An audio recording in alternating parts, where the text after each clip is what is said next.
Hi everyone, welcome to Sai Renu's kitchen. ఈరోజు వీడియోలో చాలా టేస్టీగా ఓన్లీ విత్ 3 ఇంగ్రీడియంట్స్తో మైదాపిండి బర్ఫీ ఎలా ప్రిపేర్ చేసుకోవాలో చూసేద్దాం. చాలా టేస్టీగా చాలా బాగుంటుందండి.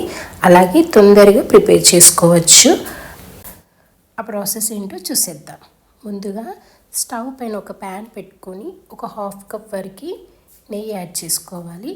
నెయ్యి కొంచెం హీట్ అయిన తర్వాత ఒక 1 కప్ వరకు మైదాపిండి యాడ్ చేసుకొని లో ఫ్లేమ్లో మొత్తం మిక్స్ చేసుకోవాలి. హై ఫ్లేమ్లో పెట్టుకోకూడదు.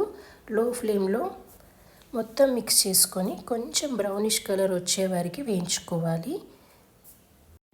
కొంచెం ఇలా బ్రౌనిష్ కలర్ వచ్చిన తర్వాత ఒక 5 మినిట్స్ కలుపుతూ ఉండాలండి. ఒక 5 మినిట్స్ అయినాక బ్రౌనిష్ కలర్ వచ్చిన తర్వాత పక్కకు పెట్టేసి 1 కప్ మైదా పిండికి 1 కప్ షుగర్ తీసుకొని ఒక 1 కప్ వరకు వాటర్ కూడా యాడ్ చేసుకొని కొంచెం తీగపాకం వచ్చే వరకు కలుపుతూ ఉండాలి.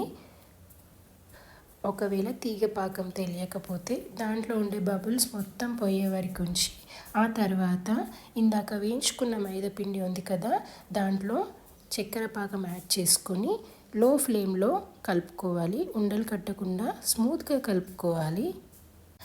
హై ఫ్లేమ్లో పెట్టుకోకూడదు, మాడిపోతుంది మొత్తం. కాబట్టి లో ఫ్లేమ్లో కలుపుతూ ఉండాలి. ఒక 5 మినిట్స్లో మొత్తం దగ్గరకు వచ్చేస్తుందండి. అలా దగ్గరకు వచ్చే వరకు కలుపుతూ ఉండాలి.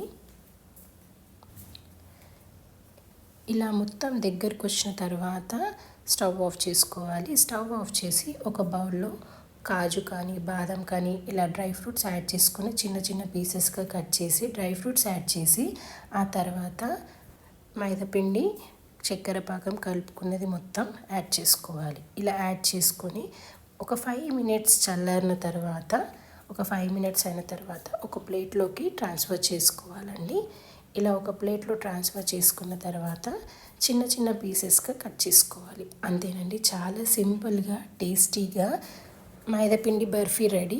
మీకు ఈ ప్రాసెస్లో నచ్చినట్లయితే ఒకసారి ట్రై చేసి చూడండి. తక్కువ ఇంగ్రీడియంట్స్తో తొందరగా అయిపోతుంది. అలాగే టేస్ట్ కూడా చాలా బాగుంటుందండి.